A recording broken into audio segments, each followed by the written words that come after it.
Garden রিচের দুর্ঘটনার পর তৎপর লালবাজার। অবিলম্বে বেআইনি নির্মাণ বন্ধ করতে নির্দেশ, সব থানাকে নির্দেশ লালবাজারের। কত বেআইনি নির্মাণ ডেপুটি কমিশনারদের রিপোর্ট দিতে হবে। লালবাজারের সেই রিপোর্ট পাঠাবেন ডেপুটি কমিশনাররা। বিপজ্জনক বাড়ি চিহ্নিত করে পুরসভাকে জানাতে হবে। পুরসভার বিপজ্জনক বোর্ডের পরেও যদি মানুষের বসবাস হয়ে থাকে সেটাও পুরসভার নজরে আনতে হবে। থানাগুলিকে নির্দেশ লালবাজারের। গার্ডেন রিচের দুর্ঘটনার পর তৎপর লালবাজার। অবিলম্বে বেআইনি নির্মাণ বন্ধ করার নির্দেশ, সব থানাকে নির্দেশ লালবাজারের।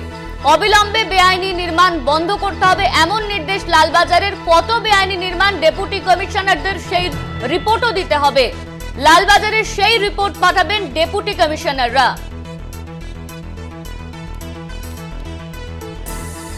এই নিয়ে আমরা বিস্তারিত জানবো। আমাদের সঙ্গে রয়েছেন আমাদের প্রতিনিধি রিয়া মাঝি। রিয়া, লালবাজারের তরফে ঠিক কি কি পদক্ষেপ নেওয়া হচ্ছে এই মুহূর্তে?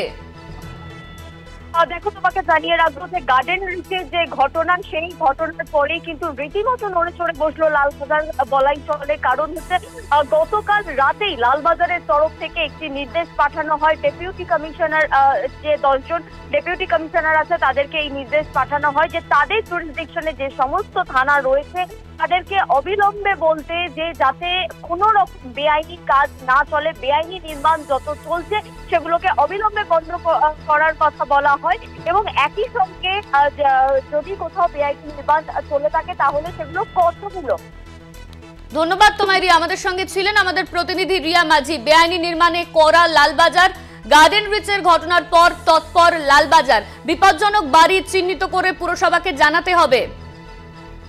পুরসভার বিপজ্জনক বোর্ডের পরেও যদি মানুষের বসবাস করা সম্ভব হয় সেটাও পুরসভার নজরে আনতে হবে।